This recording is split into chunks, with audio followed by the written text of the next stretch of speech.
to do together and discovered that the two groups shared some goals, slightly different emphasis from each of us. The Pasture project is more focused on entirely grass-based livestock production, and Greenland's Blue Waters is generally focused on increasing perennial cropping systems on agricultural land, and perennial forage is a part of that. But we're both very interested in water quality and environmental performance of farming, and then the Pasture project is also interested in sustainable farm production as a whole, and Greenland's Blue Waters in overall farm production and profitability. So lots of alignment there.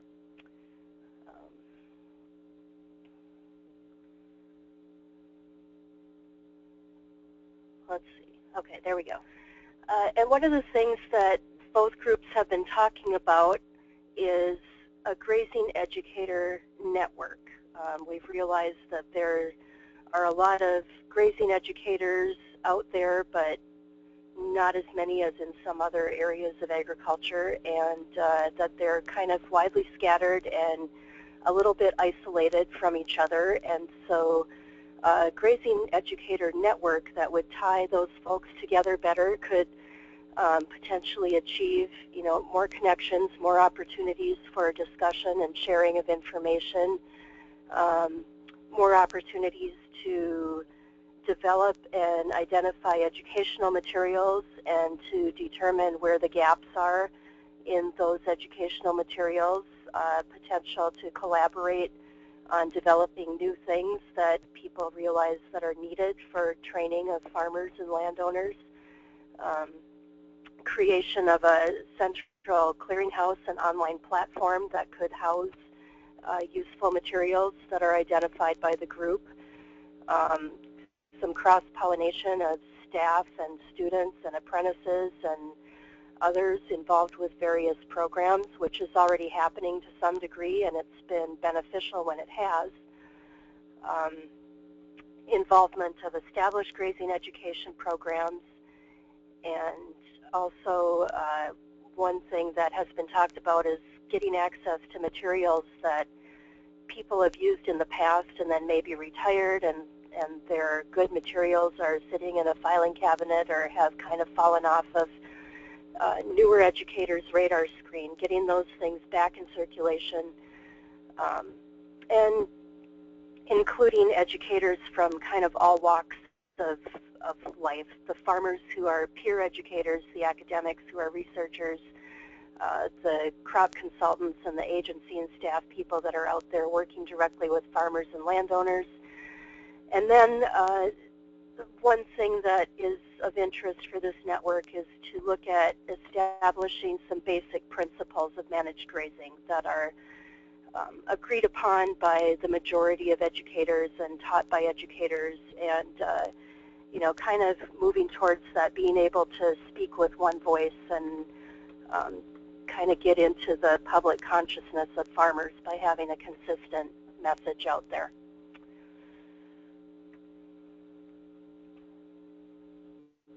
So if that kind of idea is intriguing to you, please feel free to contact either Warren or myself or the presenters on today's workshop, because there's movement in some of this direction, and there are efforts to do some fundraising to support network development, and you'll hear more about that also at our webinar in October.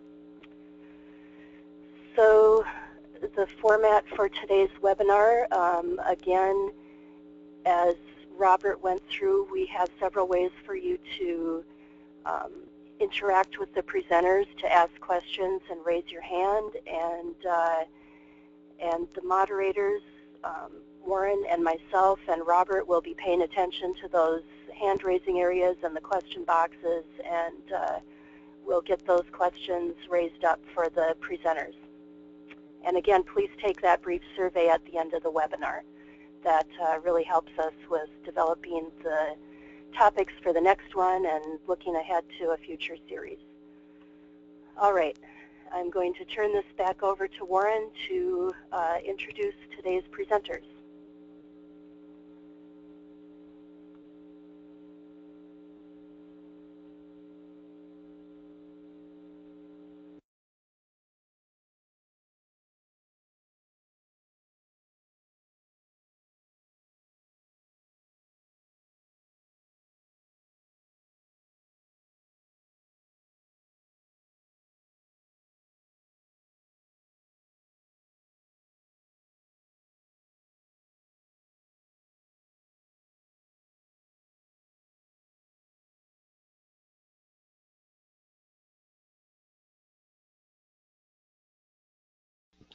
Warren, I believe that you're on mute.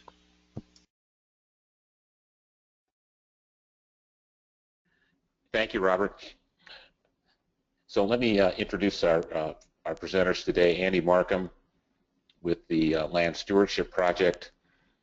Andy is an ag land specialist. He's been focusing in the Chippewa River Watershed and the Chippewa 10% project.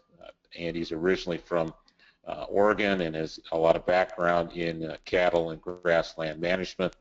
He's currently working with landowners to improve production and profitability, and we'll talk quite a bit about a project he's involved with that's a way of example and how communities are moving toward integrating livestock with conservation. Also like to introduce Laura Payne. Laura's been involved in sustainable agriculture for over 20 years. She is, currently program director at the Dairy Grazing Apprenticeship program in Wisconsin. Her background is in botany and horticulture. However, she is a certified educator in holistic management.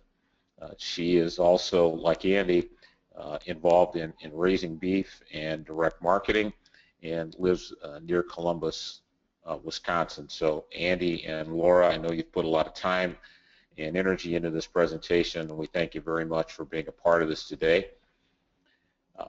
If I'm not mistaken, I believe Laura is going to start the presentation this morning. So Laura, I'm going to turn it over to you.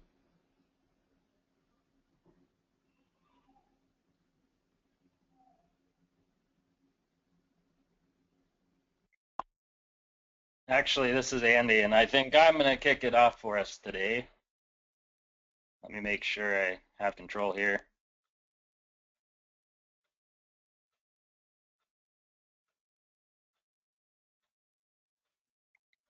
Not yet.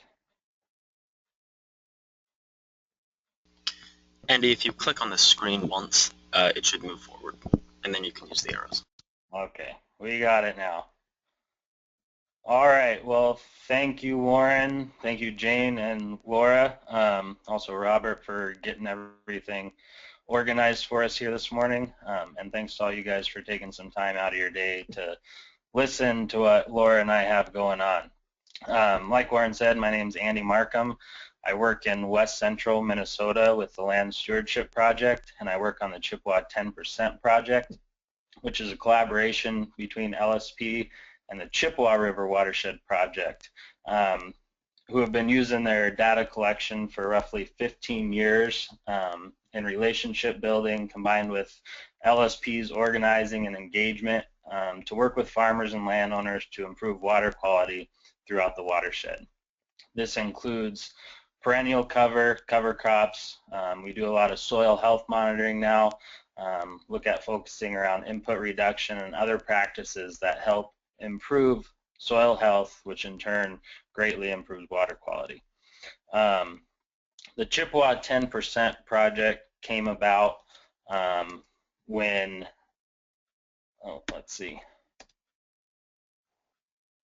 when some research came along that found that to have a healthy watershed, healthy water quality, you need roughly 34% of that watershed into perennial cover. Through studies, we found that roughly 24% of the Chippewa River watershed was in perennial grassland type cover. So the Chippewa 10% project was started, and that's when I came on looking at increasing the perennial cover by 10% in our watershed. But not only has it gone from just perennial cover, we're doing a lot more work in cover crops, like I said, soil health monitoring, input reduction, and managed grazing on that grassland that is in the watershed. My job, quickly, is basically to go out, contact landowners, meet with landowners, work with landowners to identify ways that we can increase their production and profitability on their land. So I work with recreational landowners, farmers, ranchers, non-operating landowners, and we're always looking to identify their goals that they have, not only on their property, maybe their neighbor's property and their community as well. So I work extensively with other agencies, NRCS, the Soil and Water Offices, DNR, Fish and Wildlife, because we know it's hard for a lot of you guys. Can be short-staffed sometimes. It's hard for you guys to get out and do the landowner engagement. So that's kind of where I come into play as sort of a middleman. I help these landowners recognize their goals, like I said, and connect them with the resources, tools, or individual agencies that can help them accomplish those goals. This is the watershed, the Chippewa River watershed that I work in. It's roughly 1.4 million acre watershed in west central Minnesota. This watershed all flows into the Minnesota River Valley, which in turn flows into the Mississippi River. All of our success comes from the way that we interact and meet with landowners. The biggest thing is when we set up a meeting, it's in the beginning we start out by meeting with people we know, people that have come to a field day or a workshop that we've held, somebody that's interested in meeting with us.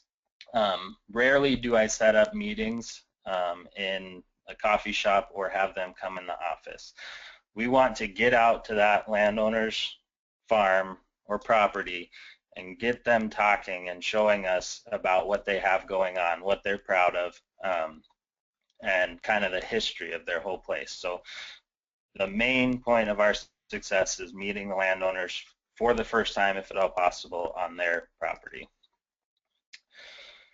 Through these one-to-one conversations we have, now this may sound really forward, but it's not. We spend some time talking, just getting to know each other, and we kind of just snowball into these topics, and we get them talking again about their history, what they grew up doing, where they're from, their farm history. A lot of people I meet with haven't grown up farming. They may have started, 5, 10, 15 years ago.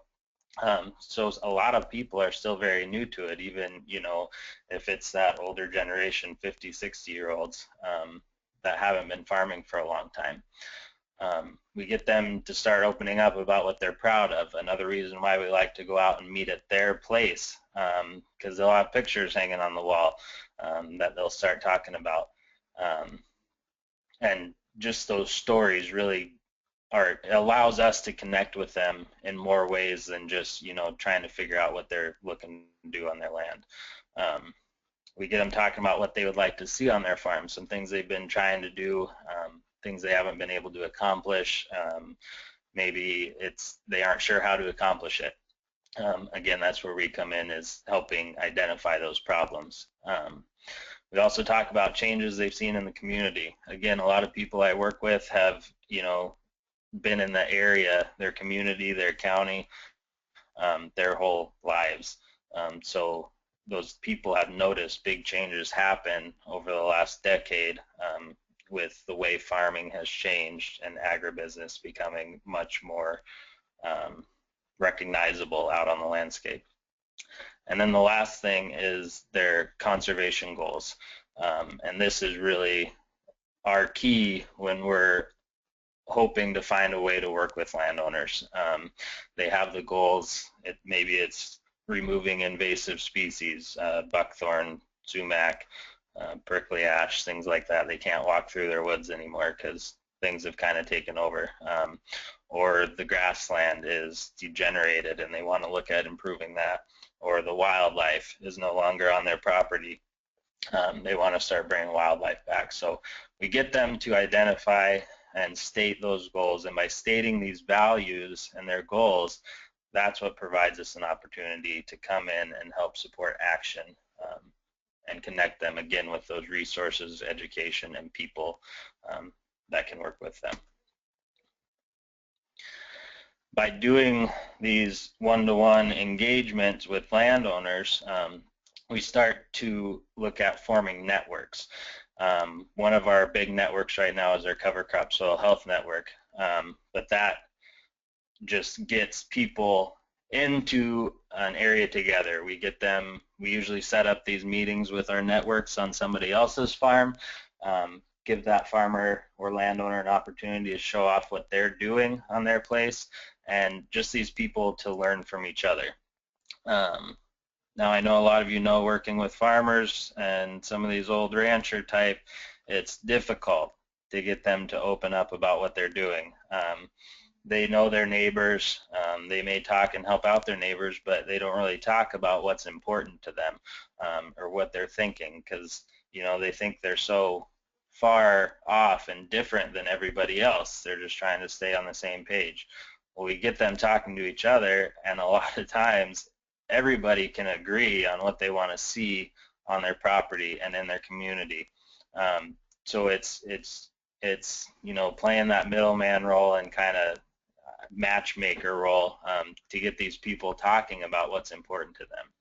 So a way that we do that is we have funding available to incentivize initial trials of cover crops. One example with our cover crop network, when we bring people in, we will do a $650 a year payment that'll go towards their seed, their labor, it'll help on some machinery costs maybe, just to buffer that risk for these guys to try cover crops.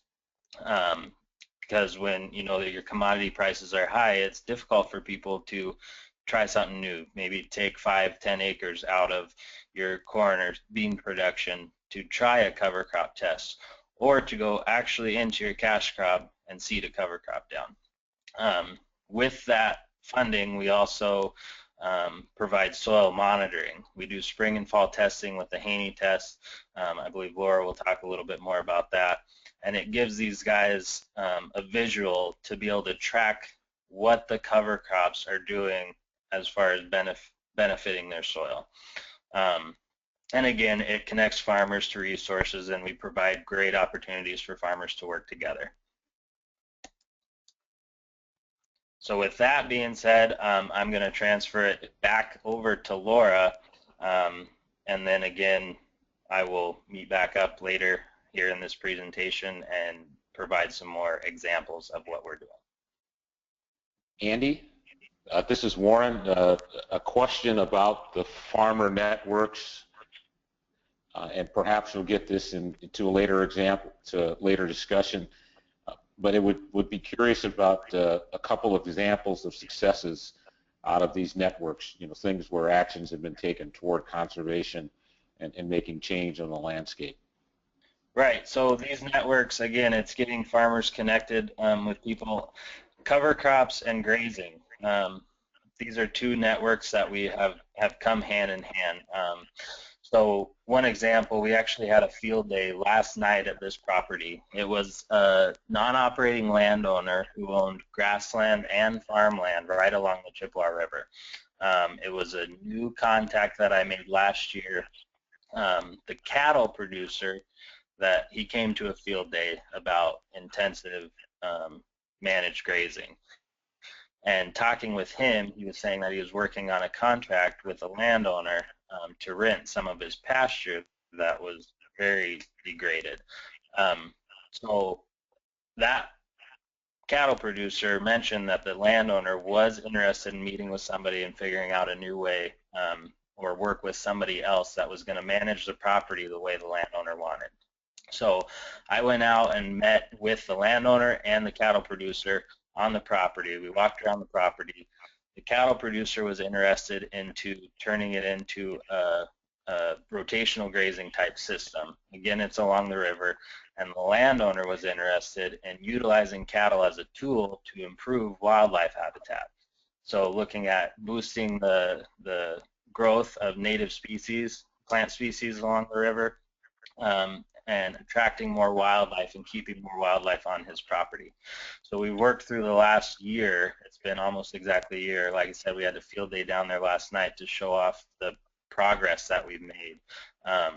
So that is a great example of the success we've had through our networks, because it was our grazing network that brought in that new cattle producer and allowed us that opportunity to go in and identify the goals that these people had for their property and make that happen. I hope that answered your question. Yes, that's a great example. Thank you. Obviously very fresh. Thank you, Andy. Yep. Okay. Let's see if I've got control here. Not yet.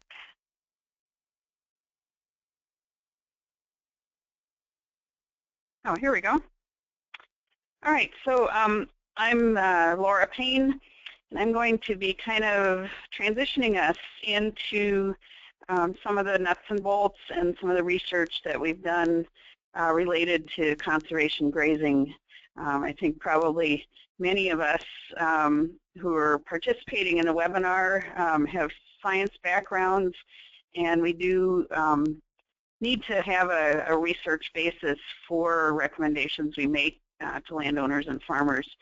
But I think that doesn't minimize the importance of what Andy's doing and some projects that I've been working on as well. We need to really meet these landowners where they are and work with them to understand the processes and translate that research into actionable things they can do on their properties. So both of those pieces are necessary to actually get conservation done.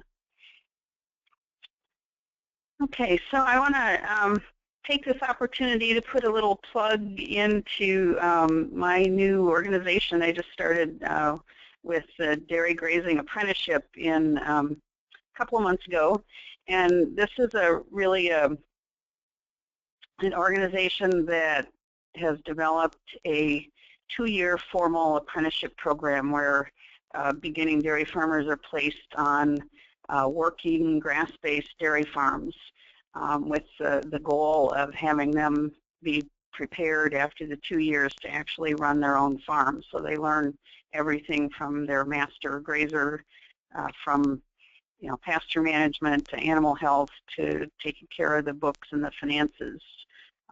So I'm kind of proud that we're using a conservation-based farming system to train this next generation of dairy farmers out there. And there's a reason for that. There's multiple reasons. One of them is that economically, this is one of the best ways for a beginning farmer to get started, because we know that not only do pastures provide conservation benefits, they're also a very low-cost approach to producing forage for our animals. And we found that people who start using a grazing system are better able to get their farm started without a lot of capital investment. But on to the subject at hand here. I'd like to reinforce the Greenland's Blue Waters overarching goal of getting more continuous living cover on the landscape, and pasture and forages are one way of doing that. My presentation is going to kind of cover 3 different general areas: the land and soil health, water quality, and then wildlife habitat. So as a manager of either conservation grasslands or farmland, what are some reasons why we would want to consider grazing as a habitat management tool? And there are several that I've listed out here. The first one that I find most intriguing is someone whose initial training was in botany and ecology, is that grazing was an integral part of most natural grasslands. And if we can restore grazing to our public grasslands and other areas, we're really bringing it back towards something that is going to function like that natural system in terms of vegetation structure and nutrient cycling. I've talked to a number of DNR managers who are really facing some dramatically increasing costs of their other management tools, such as mowing and burning, in terms of staff time and equipment. they're looking for cheaper alternatives, and managed grazing would be one of those. Livestock can go places where our equipment can't sometimes, so that's another benefit.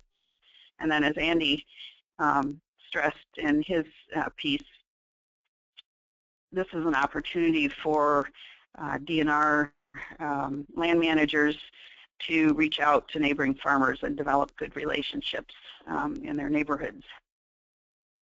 So there's a lot of reasons why we might want to do this. Okay, so let's talk a little bit about soil. I think the fundamental benefit, the obvious benefit that we can see from managed pastures is the soil erosion control. But we do have data we can point to, and these are some numbers from the University of Wisconsin's Discovery Farms program. So these are data from actual private running farms around the state that have measured soil erosion from different types of cropping systems. So the large red bar is a row crop, corn soybean rotation system. You can see the soil erosion is up approaching 3 tons per acre. The purple bar is a dairy cropping system, so that would include alfalfa in the rotation. So we've dropped that soil erosion down significantly. That over to the far left are the 2 bars that were measured from the managed grazing farm in our study, and you can see that they're almost non-existent. So we've measured extremely low levels of soil erosion from managed grazing pastures, and they're actually lower than even the predicted Russell II soil erosion levels. So if we run a Russell II erosion simulation, the numbers that come out of that are actually higher than what we actually see on well-managed pastures. Okay, so I did want to also encourage people, again, if you've got questions or comments as we go along, please feel free to use the mechanisms that were described to ask questions. I'm going to try to cover a lot of data from a number of studies that we and others did, and so if you miss anything or if I go too fast, just let me know. As I mentioned before, one of the great things about managed grazing is that it not only the same practices that we use to have productive, high-quality pastures also provide greater conservation benefits. And this slide is just intended to tell us, to demonstrate how a longer rest period and allowing those grasses to get taller, not grazing them down quite as close, is going to result in a deeper root system that's better able to withstand drought and also better able to hold the soil in place.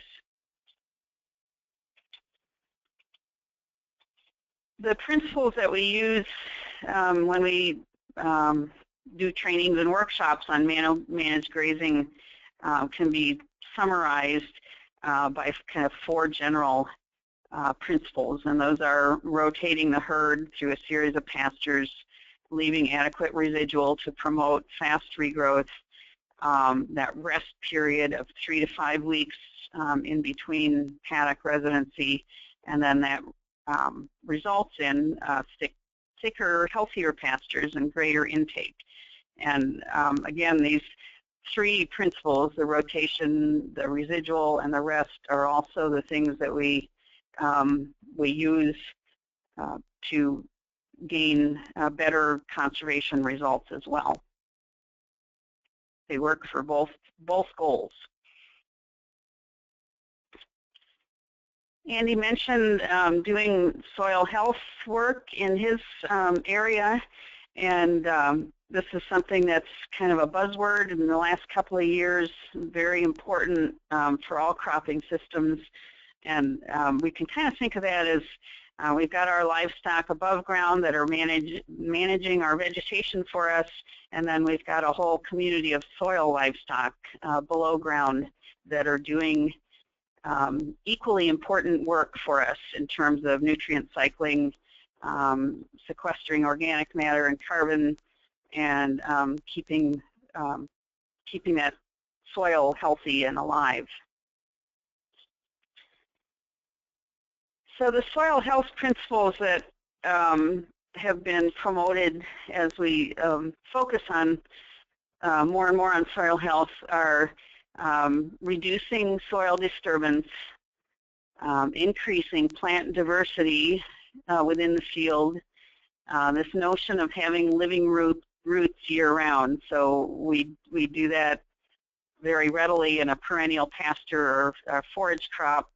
The annual cropping folks are trying to do this by incorporating cover crops and crops like winter wheat in their system. But we've got it. It comes with the system for a pasture system. And the other two pieces are keeping the soil covered continually and building organic matter. As we all know, managed grazing and pastures are going to readily meet all those goals in abundance and keep the soil environment providing the consistent moisture, consistent temperature, consistent oxygen, and consistent nutrients that the soil bugs need to be healthy. One of the principles of soil health is this plant diversity idea, and that's something that is rather difficult to do in an annual cropping system. It's much easier to do in a pasture system. And the idea here, again, is that this increasing diversity in our pasture is both going to increase conservation benefits above ground and below ground, as well as increase pasture production and intake. We have some data on that from Penn State University and the Ag Research Service. This is a study that was done a few years ago where they actually compared two species, very simple pasture mixes of orchard grass and ladino clover to multi-species mixes. So just asking the question, are our pastures more efficient at capturing sunlight and producing forage with a diverse mix versus a simple mix? And as you can see in these graphs, under both haying management and grazing management, the 11 species mix, the red bar, produced significantly more forage. So again, here's a place where the goals of conservation and the goals of good production and good pasture management overlap significantly.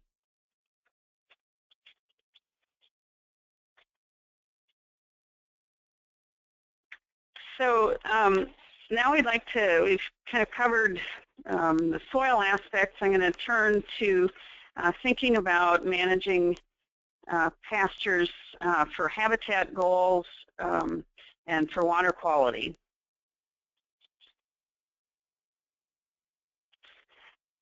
And I think one of the key elements to doing this is this theme that I've heard from a number of grazing speakers: have the right animals at the right place at the right time for the right reasons.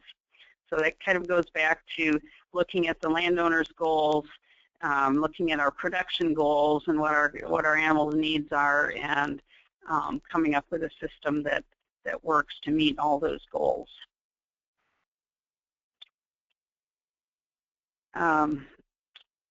These next few slides are going to be some data from some studies we did back in the 1990s here in Wisconsin, where we were working. It was on-farm research, and we were the foundation of it was an engagement with producers who wanted to see more conservation benefits from their pasture management. So we worked with them not only to collect some data on the performance of their systems, but also to collect some their best management practices that they were using on their farms. So this study compared 4 different types of stream riparian management. We had unrestricted or continuous grazing. Those are the blue bars. The pink are managed grazing. And we had grassy buffer strips, the dark blue, and the purple is a woody buffer strip. And we compared a number of parameters, but these 2 are kind of the most important. On the left, we have bank erosion. And this is an index in which a higher number means worse erosion. You can see the 2 middle bars there, the managed grazing and the grassy buffer strips, are pretty similar and much lower than both the continuous grazing, and to the surprise of our fisheries biologist, they were better than the woody buffer strips as well. On the right side of the screen, same layout, that this is an index that is in which a higher number is better. It's an index of kind of in-stream characteristics, water temperature, amount of sediment, water depth, some of those things. And as you can see, again, the managed grazing sites actually performed as well as the grassy buffer strips, and better than both the woody buffer strips and the unrestricted grazing. In the background, this is one of the sites that we did our research on, and you can see that that manager has used practices such as a stream crossing to restrict access, or to encourage the cattle to access the stream at one site so that the rest of the banks are protected. So it isn't a given that we're going to have this good performance. It has to do with how we manage. Okay, so this is just kind of an illustration of what we found, and what you're seeing is that on the continuous grazing sites, because we don't have that rotation rest cycle, the grasses aren't able to develop the deep root system that we need to protect those stream banks and to hold them in place. So we ended up on those continuous sites with a broad, shallow stream corridor, whereas on the rotational sites we had the deep, narrow stream cross-section that we need for good trout habitat. And again, these 3 principles, the rotation, residual, and rest, are what makes this work. I actually found also that the woody buffer strips had configuration that ended up being similar to the continuous grazing sites because of the shading of the banks, reduced the amount of herbaceous cover, and we had a lot of bare ground and a lot of bank slumping like you see in this picture. Okay, so as we worked with these producers, we identified some best management practices, as I mentioned. One of the primary ideas is to identify a place where the animals like to cross the stream and put in and improve that location so that it's easy to access, it's comfortable, and they're more likely to access the water and get their drink at that spot. So we're kind of modifying their behavior by providing them with an access point. And these stream crossings can be designed by NRCS and other conservation agencies, obviously, and there is some cost sharing available for these.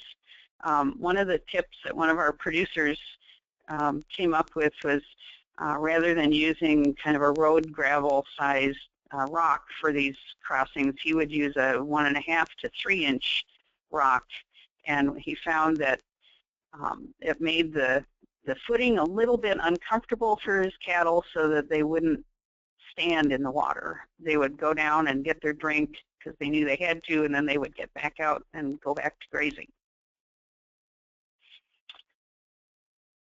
Okay, from that work we did put together a farmer-friendly publication. It's down in the lower left side of the this slide. It's available through the University of Wisconsin Extension Service. So in that we have a number of different suggestions and practical ideas for people to use, including paddock configuration along the stream, as well as different ways of providing water in these paddocks.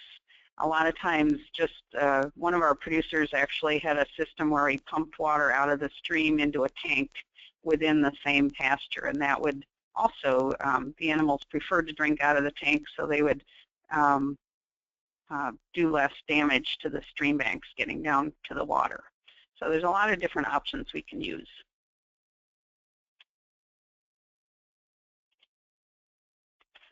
Okay, so let's move on to the topic of actually managing the vegetation with livestock grazing. This is some data from that same study, so we have the same 4 treatments. It looks like maybe they're rearranged, but the graph on this slide shows on the left the proportion of grasses in the plant canopy for each of the 4 sites.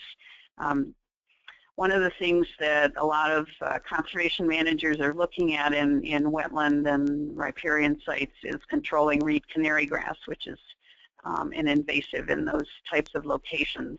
As you can see in the center, the green bar that is the grassy buffer strip actually had the highest reed canary proportion, and the 2 grazed sites actually, the reed canarygrass was controlled fairly successfully in those sites through managed grazing. On the right, you can see the percentages of native grasses and sedges, and as you can see again, the managed grazing had the highest proportion of native grasses that were able to compete once we had the reed canarygrass under control.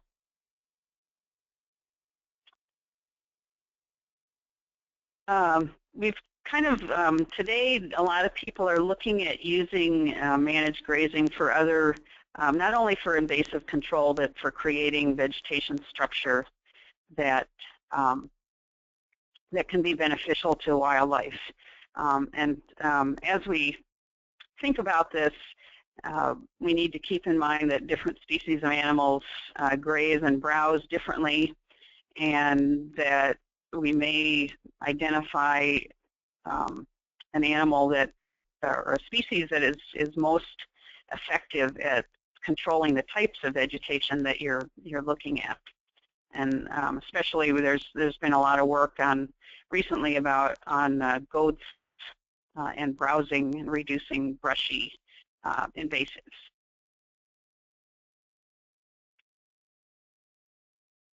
And this is a website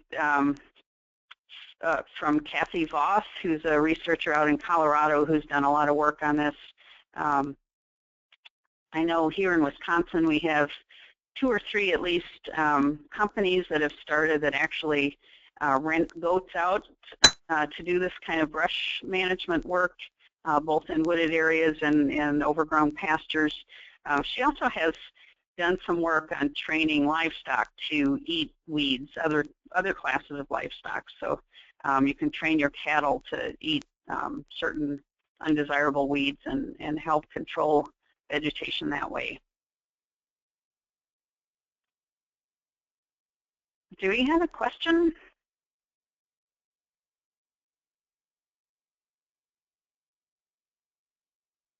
Well, I guess.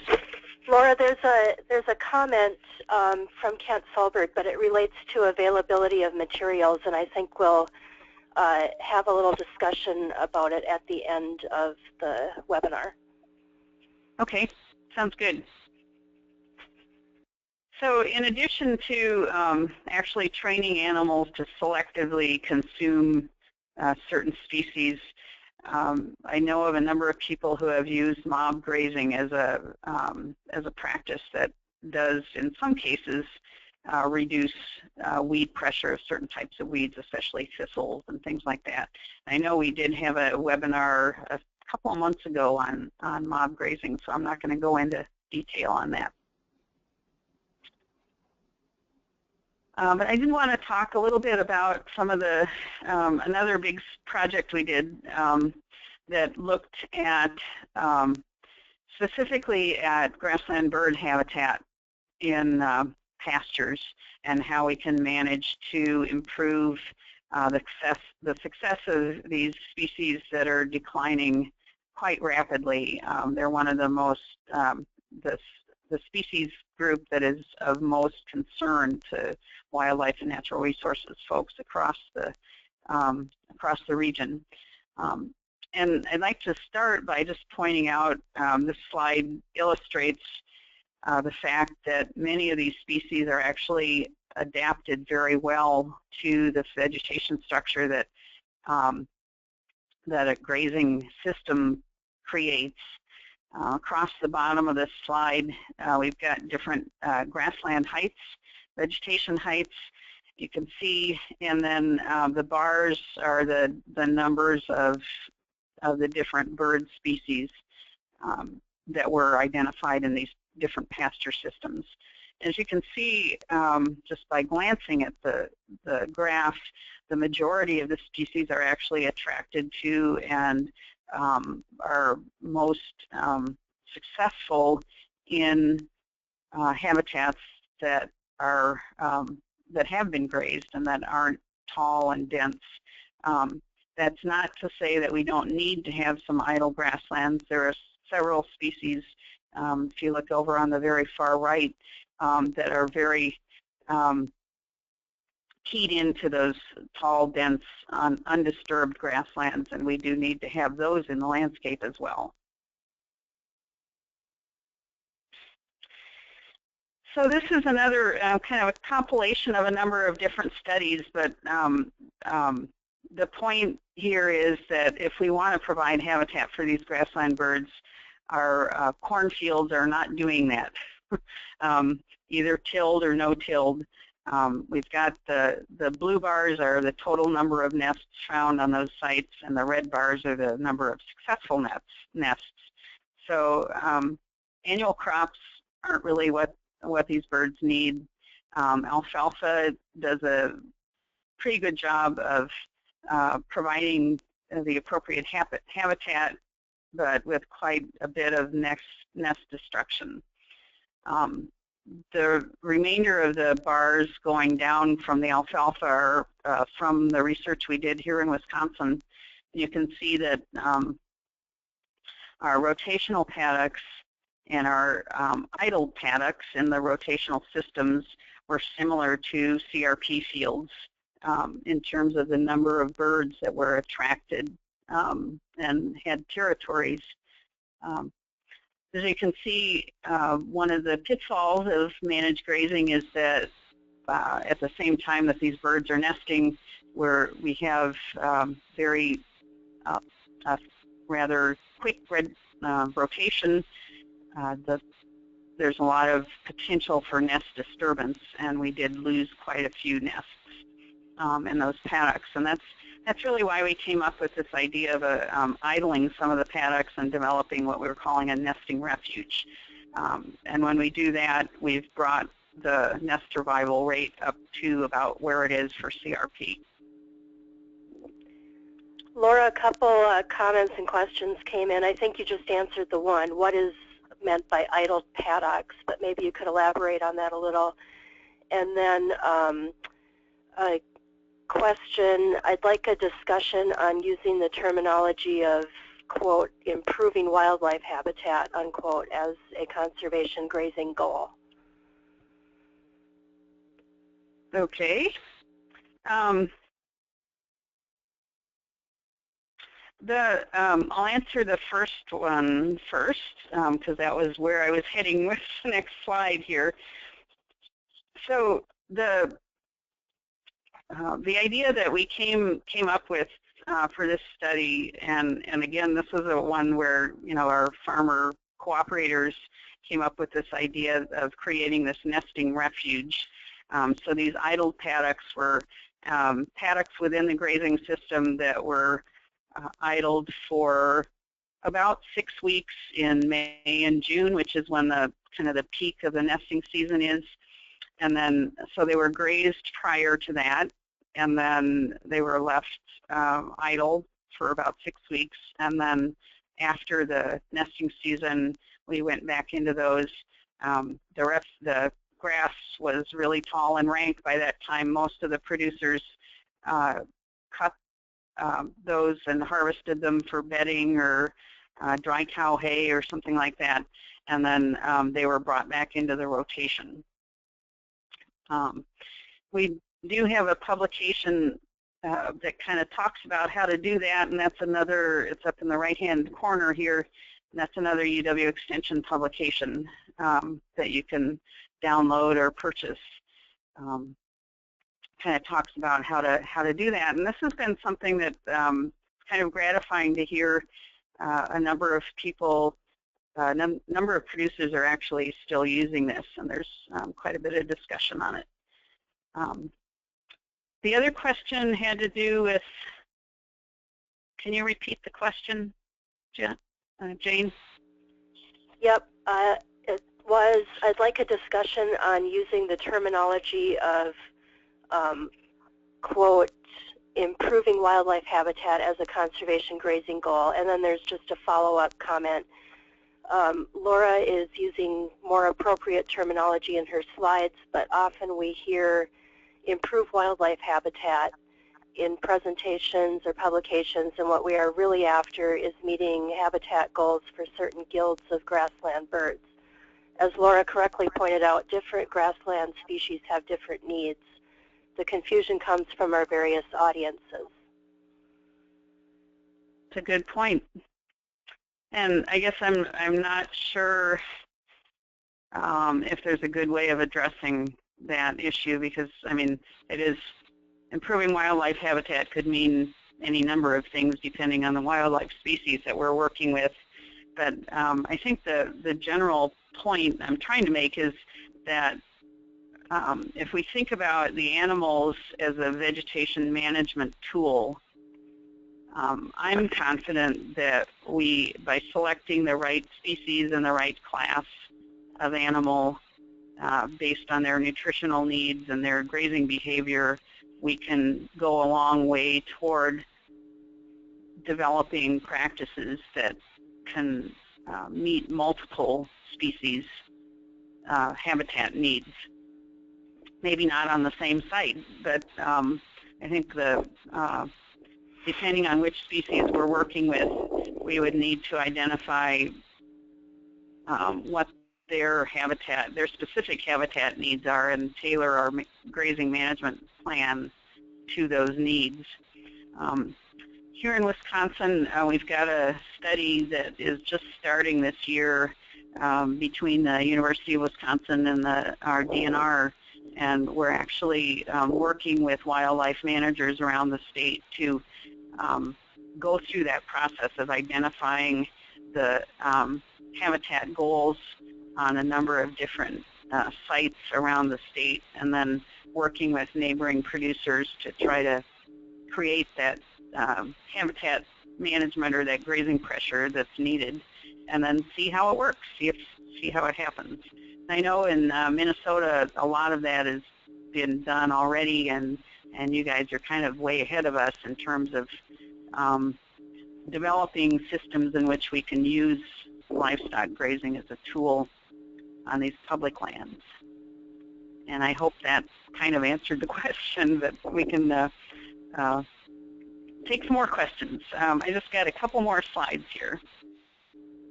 So that's just one more follow-up comment on that. What I am after is for grazing educators to be more specific in what they mean by habitat management for wildlife. That statement is way too broad and creates extensive confusion.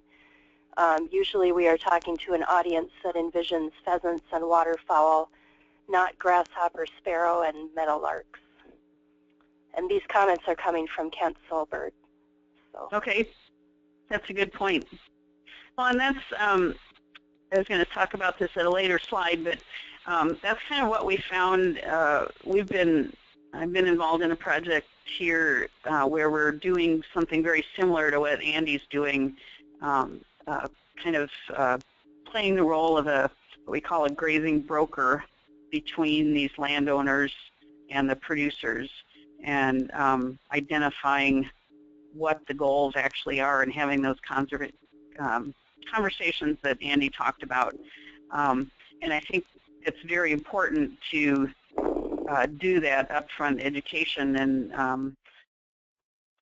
and make sure we're all speaking the same language.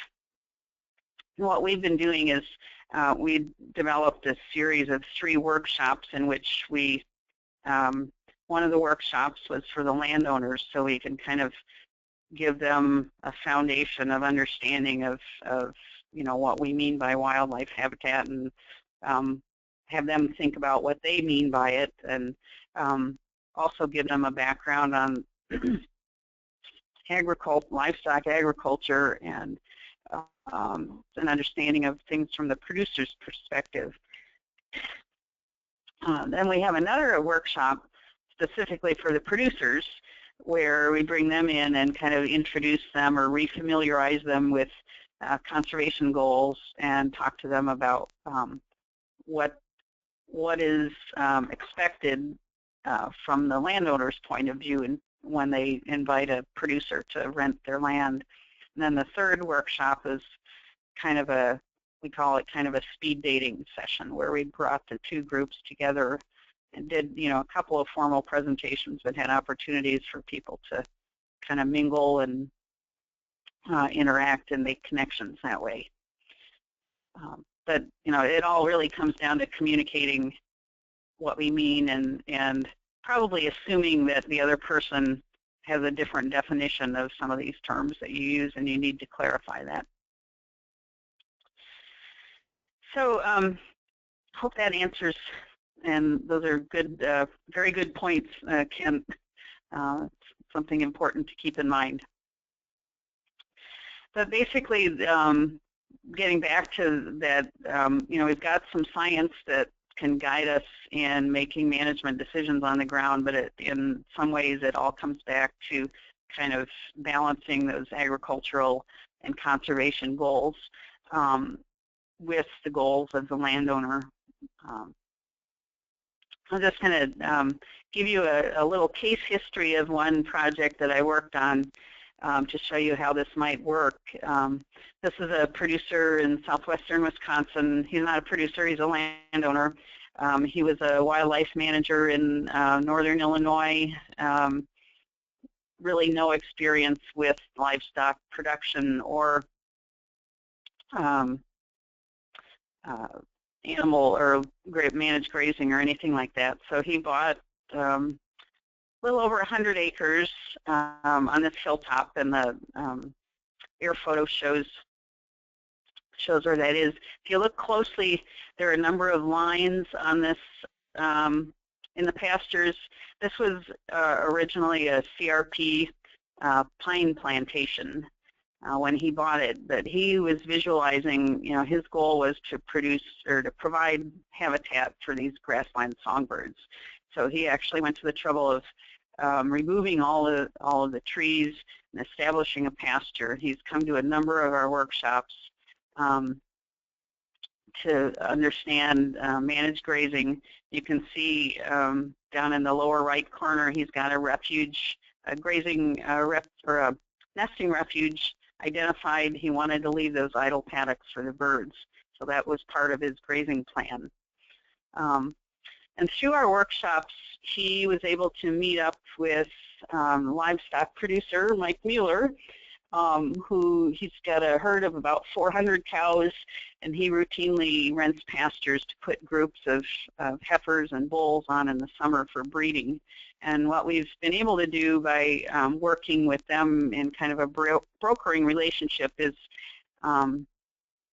get them set up in a contract grazing or a custom grazing setup where actually David, the landowner, is managing the cattle and doing the every 3-day moves. He's managing the water system, and he's getting paid by Mike to do that for the season. So that was a way where we really kind of brought someone who is totally not knowledgeable about agriculture, had some conservation goals, and helped him figure out a way of meeting those goals while providing an income on the property.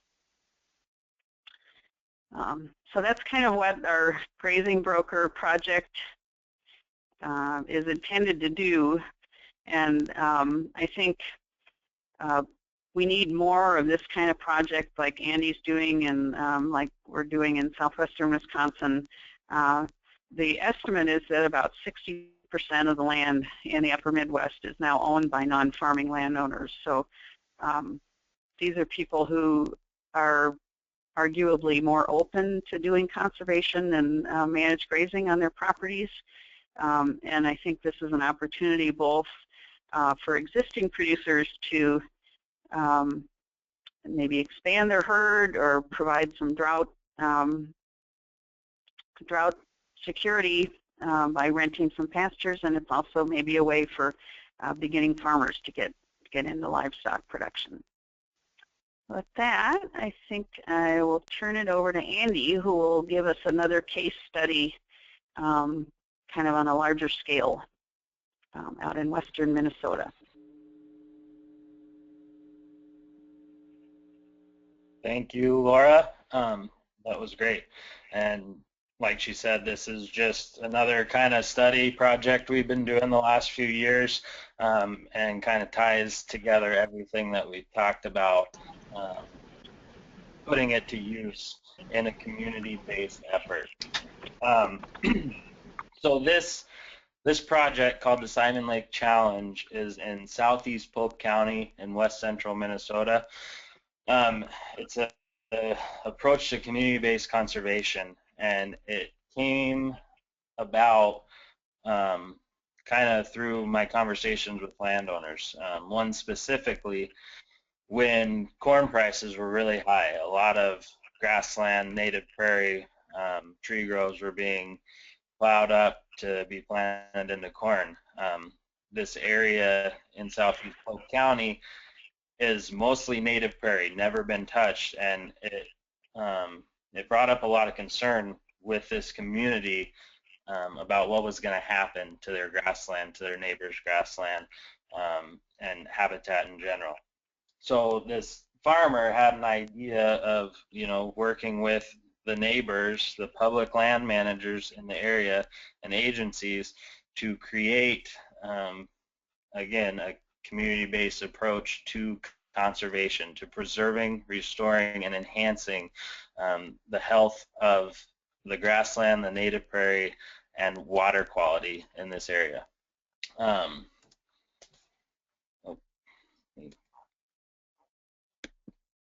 trying to, there we go. Oh, too far. All right.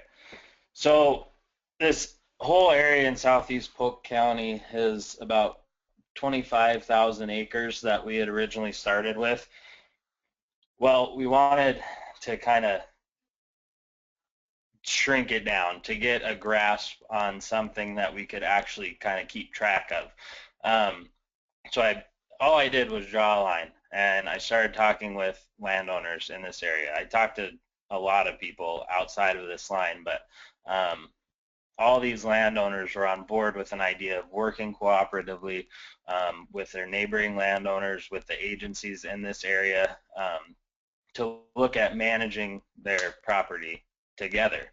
The cool thing about this area is that it is mostly recreational landowners, and then also a couple big tracts of public land that the Nature Conservancy owns and DNR.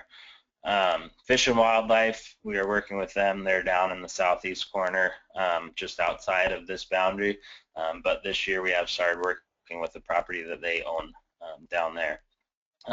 There's 6 cattle producers in this area, and they own kind of the bigger tracts of land.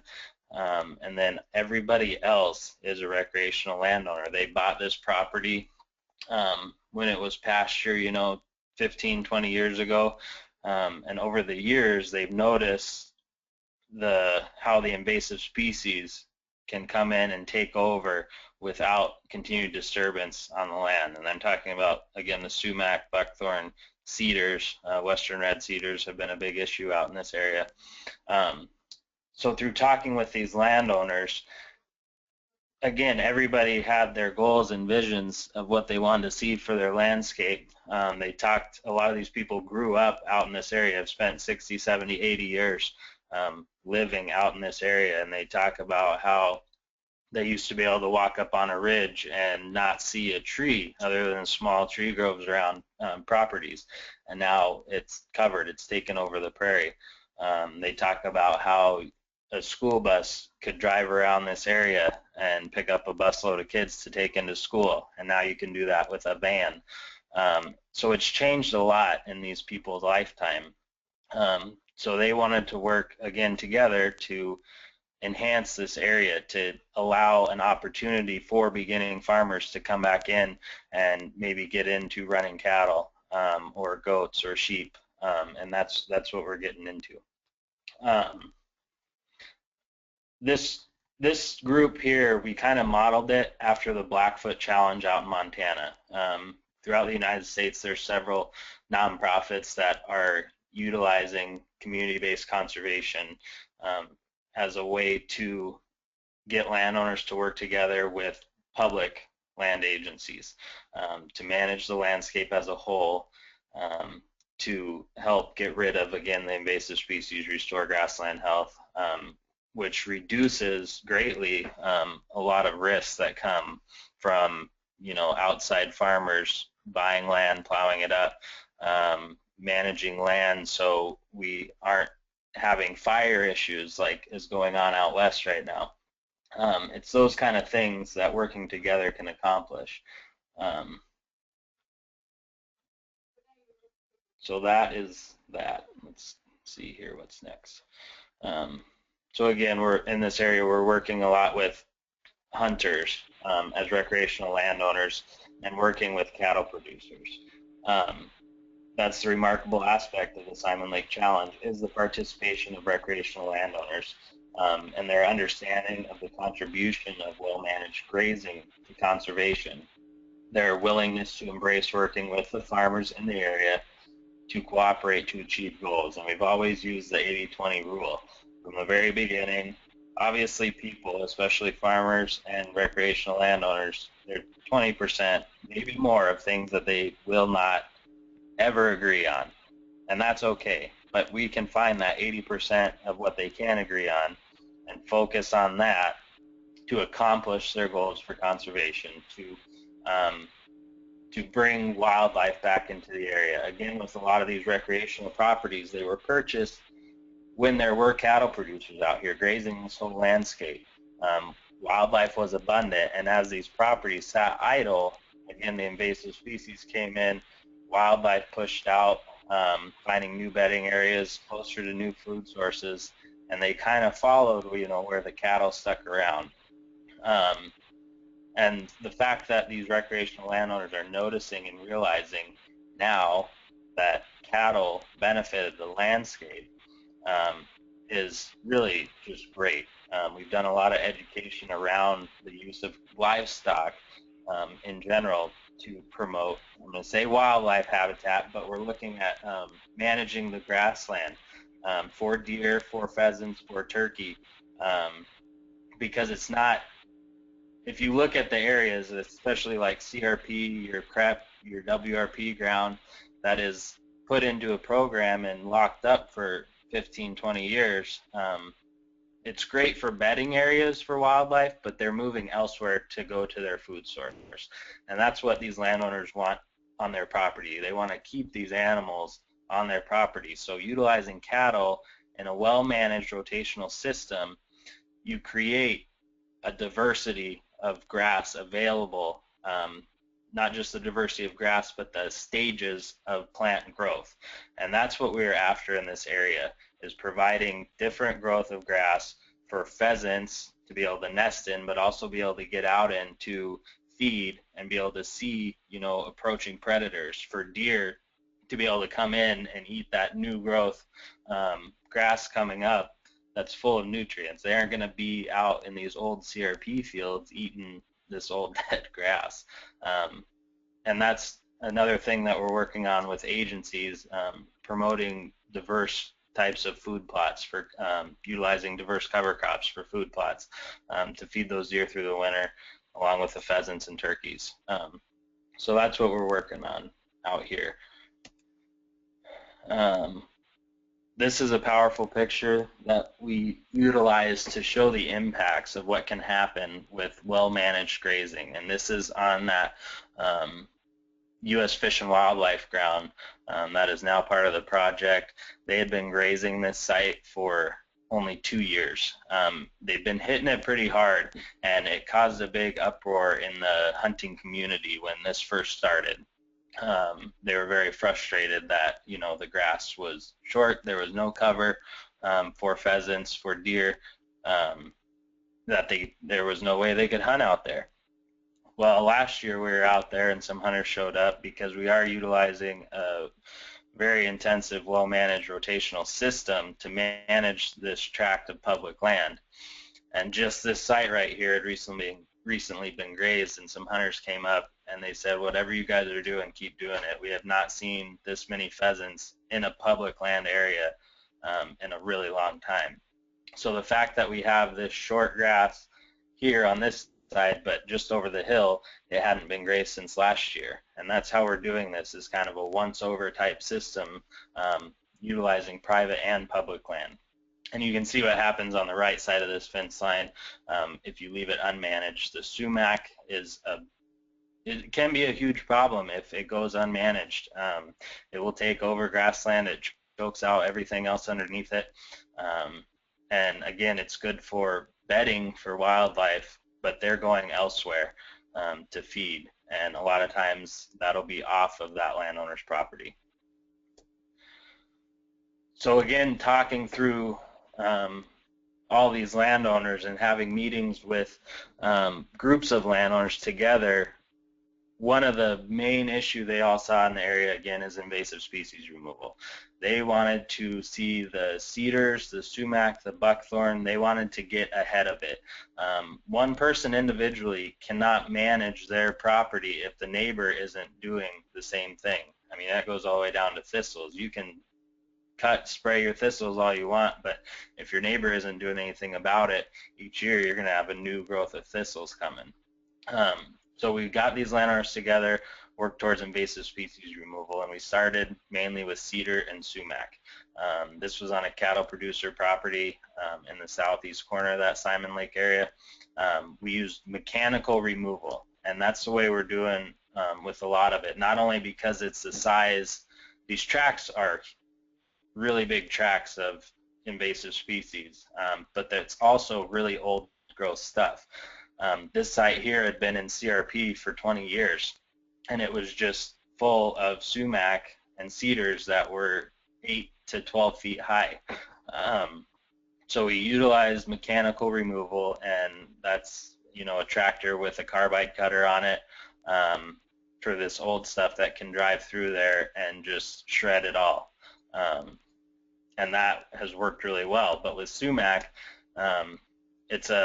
if you aren't using spray, which we aren't trying to kill everything in the whole area, and that's the problem with sumac, is that you could spray it and get rid of it pretty quick, but you're going to kill everything else around it, and it has a lot of residual with it. So on these big tracts of land where it just isn't possible to go to each individual stem of sumac and treat it, we're utilizing mechanical removal and then changing the management practices on these properties. These properties were largely, again, locked up in government programs. Cattle had come off of them several years ago, or cattle are being currently grazed, but in a continuous manner. None of those things are good for supporting grassland health and regeneration, but they're great for supporting the survival of these invasive species. this is another example of landowner, producer working together to accomplish conservation goals. This landowner had some crop ground that had been farmed corn for several years, and that isn't what he was wanting for his property. He wanted to see more of a diverse rotation. He has CRP all around his property, and he wanted to utilize cattle to not only graze his farm ground to restore, to build some soil health and organic matter back into his farm ground, but to help out his CRP. And you can, in Minnesota, you can graze CRP. The landowner takes a hit on it, and if you do the whole property, you can graze CRP once every 3 years. But the way we're doing it with this property is we split it up in thirds. So we're grazing 1/3 of this property every 3 years. So we can graze the property each year, and we're combining the farm ground, crop ground. We're planting cover crop mixes, and this one had oats, millet, sorghum, and some turnips out there. So we're utilizing cover crop mixes for these cattle as part of their rotation through some of this old CRP grassland. And that's not only beneficial for the farmer, but it works well for the landowner. He's seeing a lot more wildlife out on his area, a lot because, you know, we're planting great forage for not only cattle, but for deer, pheasants, turkeys as well. And they have their bedding area in the CRP right off the edges of these fields. So it works well all around. Now, the way we're kind of monitoring the progress of this area, this is the second year that we have done a bio blitz, which is a community really educational piece where we bring local community public out to the area to go out with experts. We have grass experts, bird experts, other wildlife experts, bug experts, and we split up in groups throughout a 24-hour period and go out and find different species of grass, different species of bugs, birds, what have you. And we use iNaturalist, which is an app if you have a smartphone, and we record these species. And we're keeping track that way. So with this only being our second year, we're still trying to build on the progress and what's changing over this 1 year time frame between last year's BioBlitz and this year. We did jump up in dragonfly species, which was pretty cool. There were 6 unrecorded species of dragonflies found that had never been recorded in Polk County. So it's a great way to get people out. A lot of times it's these recreational landowners or people from the cities that come out. It gives them a chance to be around livestock, to be out on the landscape, learning about what a healthy prairie, grassland, and wildlife ecosystem looks like. We also host several landowner kind of holistic management classes. We utilize holistic management in this area as a way for landowners to not only work with the people renting their land, but it really helps identify the goals, where they want cattle a certain time of year, where they want other livestock, when they want those animals moved so they can hunt an area, and again, just getting people in the same room talking about their goals for their property, for their community, and opening up about what's important to them. So we do this every year along with several other educational events, field days, workshops. We bring, the past 2 years, we've been bringing folks out from North Dakota. We brought Gene Govan out and we brought Jerry Doan out, both exceptional grazers and grassland managers. And they've done a lot. We also set up individual meetings when we have these people out to go out and meet with people on their farms so people can learn directly from them on a case-by-case basis and have it apply. So we've made a lot of headway in management changes on a lot of these properties by doing that. One issue that we ran into, obviously, is people say, well, that works in North Dakota, it never works out here. So we have been building our local examples. That's one thing I stress. I mean, you can bring people in from anywhere to talk. It doesn't matter where you're at, but there are going to be those people that say it will not work here, it won't work here. So we've built a few local examples of people that are utilizing intensive, well-managed grazing to restore native prairie, to restore grassland health, to build on that soil health aspect, and in turn it all goes downstream into water quality. So it does work. We have our examples that are growing, that are doing great things, not only with grazing, but with cover crops, with soil health, and we are at the point where we are having them go to field days, go to workshops, and speak about what they're doing for a local example.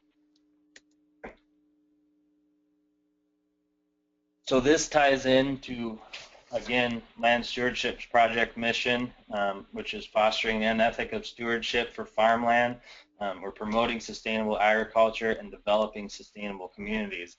And I'm sure it ties into a lot of folks' mission, but by convening farmers, agencies, and recreational landowners working cooperatively to meet everybody's conservation goals, we create that community environment for stewardship, and we strengthen our communities by supporting their efforts. That's the biggest thing. A lot of landowners, they feel like they're just out in left field when really they aren't. So by meeting with folks like you guys, the people that are out there educating people to do great things and figure out ways to accomplish the goals and values that they have for their property and their community, it really creates dramatic changes on the landscape. So go out, find these landowners, support what they're doing, help them with what they're trying to do. I definitely recommend if you have nonprofits in your area. Again, I know a lot of you guys work in the office, so you get people coming in a lot of times, and you do end up meeting with them out at their place. But a big thing is going out and finding these landowners yourselves, and that's when changes really happen, is tracking down these folks that you might hear are interested in change but are unwilling to come into an office and sit down and talk to somebody or talk to their neighbor. So getting out on the landscape, talking to people, learning from people, changes can be made in a great way. So with that being said, we have plenty of time for kind of an open discussion with Laura, Warren, Jane. Any questions you guys have, any comments? Let's hear them. Andy, this is Jane. There was a comment about the dragonfly species, that was possibly more due to climate change and not just land management because of shifting habitat areas. So that was just a comment. And then there's an interest in getting Andy to talk about the success of getting an additional 10% of perennial acreage in the Chippewa. So I guess maybe just how your Simon Lake case fits into that Chippewa 10% goal. Right. Yeah, the dragonfly thing very well is just a coincidence, but it did excite, the dragonfly experts that were out there and us, that new species are coming in and thriving out in an area that we are working on. But you're right, it very well is just a coincidence with, climate and, what has happened the last 2-3 years. The Simon Lake Challenge fits into the Chippewa 10% project by keeping grass perennial cover in perennial cover. This area, if you go just outside of this map that I showed, try to get back to it.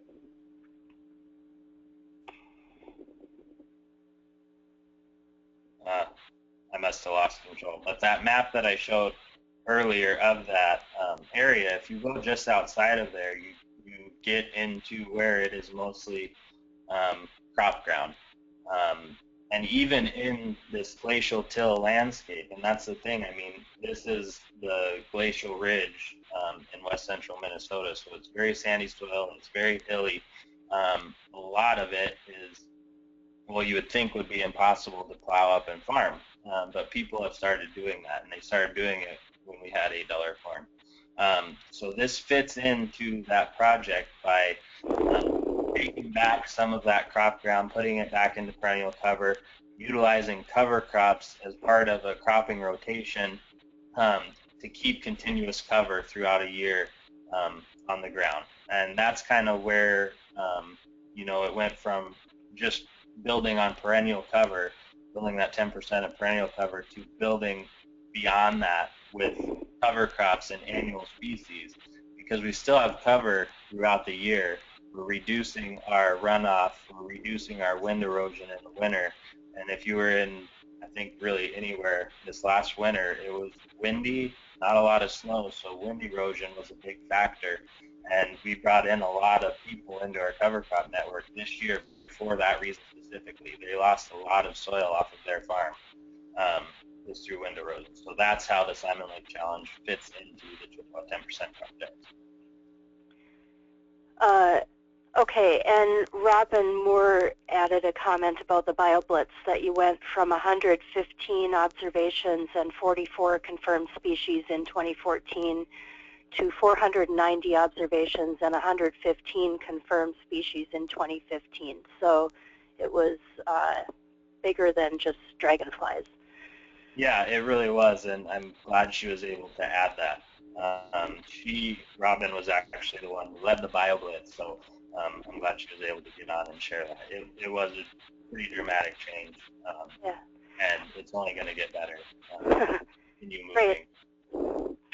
We are at time, but Kent Solberg had a couple of good comments that it would be great to follow up on if anyone is able to stay on for that.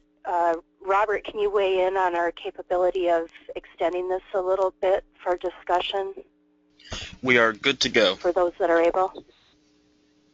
Absolutely. Okay, so I'm just going to quickly say what Kent's comments were, and then Robert, if you can unmute him, I think we'll let him have a direct conversation with Laura and Andy. But one of the things was about availability of slides used in the presentation, because some of them are potentially useful for educators to go out and use in their own presentations. And, we were having a little side conversation in the chat box about building a sort of visual library of slides that would be identified, credited to the authors, that people could grab and use. So that's one thing. And then another comment about funding support for the value of that one-on-one outreach that Andy is talking about.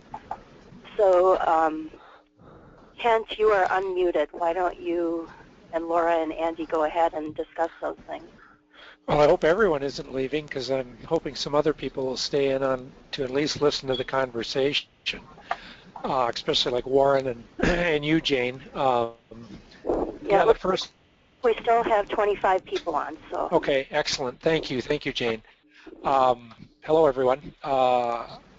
Laura had some excellent slides, and throughout this webinar series, most of the speakers, well, all the speakers I've seen, have had some excellent slides that I think would be of value to all grazing educators as they go out and work with folks and do presentations into the public. One that really jumped out at me was the stream one that Laura had on the continuous grazing versus managed grazing, and just the cross-section of the stream there. That was just one of many examples. And if we could have a resource or a slide library where individual slides are available to grab for presentation, but they're already credited to the author or producer of that slide, so we're good to go as far as copyright stuff and just the professional side of things. I think that would be extremely valuable. I don't know how much work that would be to do, but that's certainly something I would find great value, and I think others would also. And I'm going to let people jump in and comment on that, and then I'll go to my second comment that Jane brought up.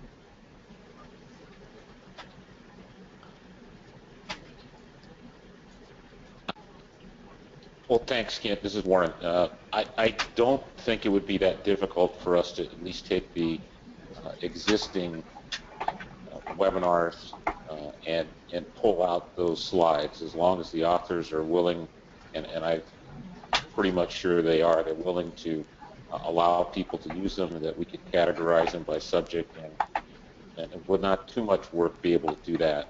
I think what would be more of a challenge is adding to that library. And as Jane has talked about in our discussions, we're trying to get input from people. We want input from people about the value of a grazing network or a network of grazing educators. And if this is one of those values, then it could be something that we could go out and find funding for and put some effort toward in actually, collecting these slide sets and resource sets around specific topics. And again, I don't think it would be that difficult for us to do with the presentations that have happened before. And there's a comment that came in from Gene Schreifer about the frustration of sharing and not receiving any acknowledgments. So I think adding those credits to the slide for who they came from would be pretty critical. This is Laura. I would be happy to share my slides. I kind of feel like the more we can get the information that we each have out to others and in use, the better. So I would be happy to do that, and I'd welcome the opportunity to be able to utilize what other people have developed as well.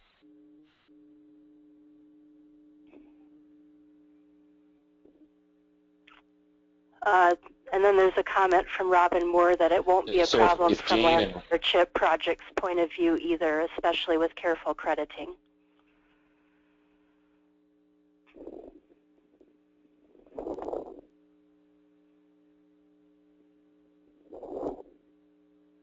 That'll work. Do we have another comment? Responsibility to work with the presenters of slides. Jane.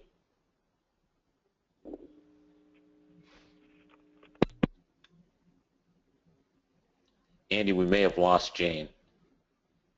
Yeah, I think you were cutting out too, Warren. I missed part of that, what you were saying. Or maybe it was just me, I don't know. I think didn't so to this particular, go ahead. I don't know either. I was just going to say, to this particular request, I will take some responsibility to do what I said and kind of gather all of these slides, make sure that there's correct attribution, and work with Jane. She's done a very nice job at kind of putting these webinars, the slideshows or the presentations up on site, and we'll see what we can do to make sure we configure all that by topic and make them available, and then we'll see where we can go from there. Yeah, this is Jane. I lost my audio there for a second, but yeah, I'd be happy to work on that. I think that would be a great resource.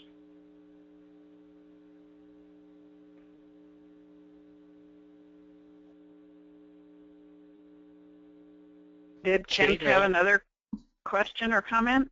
Yes, Laura, thank you. Both Kent, you, are you Laura, able to follow up with your question? Yeah, can you hear me? Yes, we can, Kent. Okay. Yeah, both Laura and Andy had some excellent examples today on the value of one-on-one work with individual producers and individual landowners, and yet funders are often reluctant to support this type of work because they just don't see the value or impact of it. They don't see the big numbers. And I know, Warren, we've had this conversation before, but I'd like to bring other people into the discussion. How do we move ahead with this level and type and intensity of work when funders oftentimes fail to see the value in that?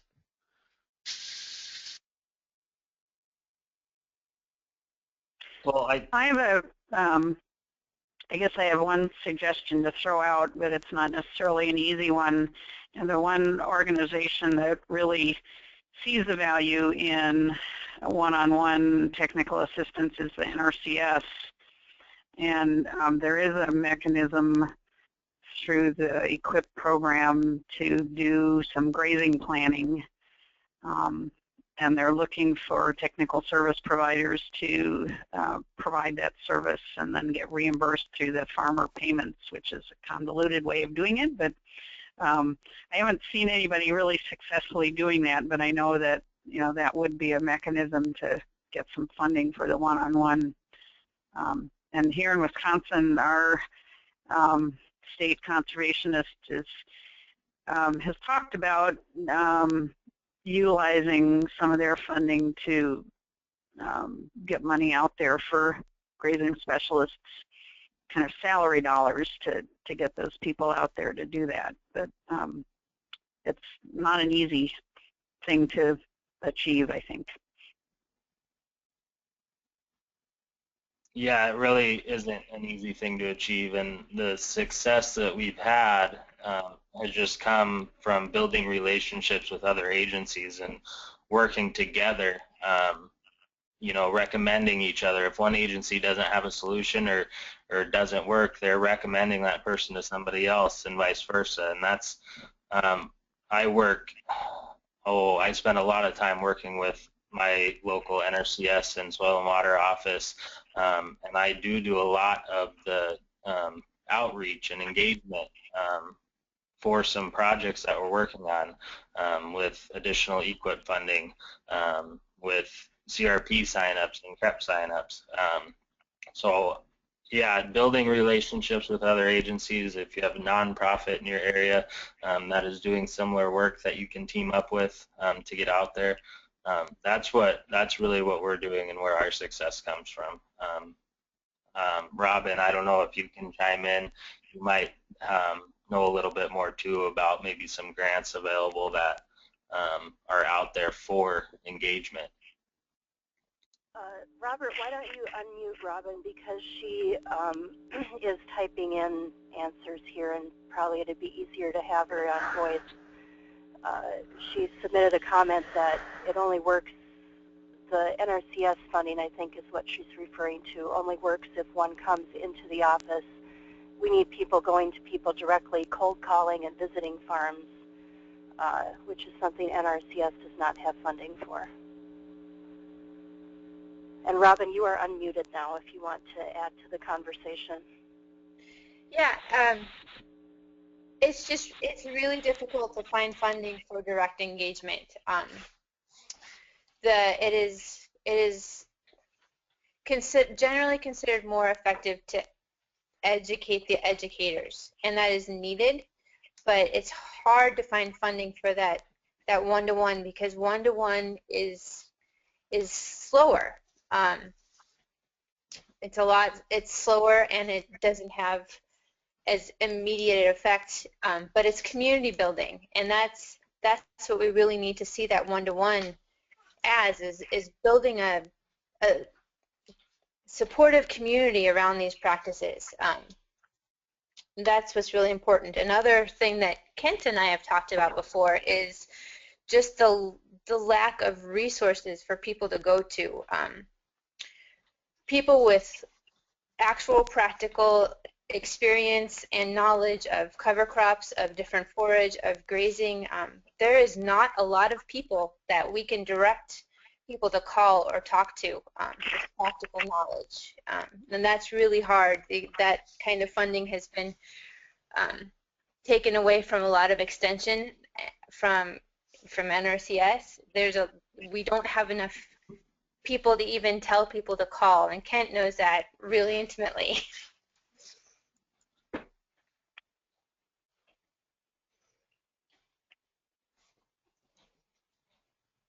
Yep, and comment just in from Jean Schreifer, one-on-one is slower but far more targeted to specific farm. You can provide depth of information, and it's not superficial and builds over time.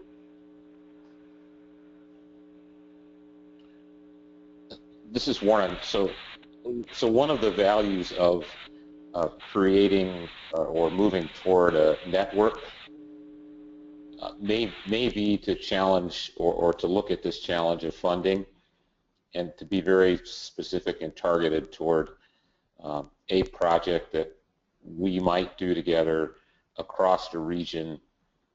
And initially there's been some suggestion to look at SARE funding. The amount of money available may not be enough to accomplish some of these things. However, if we can work together to write a good proposal, around some of these issues, whether it's the outreach issues or the lack of examples in a particular region and how you build those examples in a region. At the same time, working toward educating and connecting educators, it's possible that we could put something together. So I have, in a phone call earlier this week, taken the charge of in October, putting together a conference call of people who are interested around this particular subject of funding this specific grant around the Northeast SARE grant, and what might those activities look like in a proposal. So I will make it a point that everyone on this call today, and people who have been on the various calls through this series, gets invited to that meeting in October, and those that are interested, please join, and we can further this conversation because it is important. Thanks, Warren, and we're at 15 minutes past our appointed time for this, so I think we probably should wrap up, and it was a really great conversation today. Thanks to everybody who joined the webinar and participated in the discussion, and yeah, come on back in October 9th for the final one in this series. Yes, thanks, Jane, and thanks to everybody, and particularly our presenters, Laura and Andy. You did an excellent job, and thank you very much for your time. Thanks for having us. Yep, and please take the survey on your way out. And again, as Jane said, join us October 9th. Thank you. Bye-bye.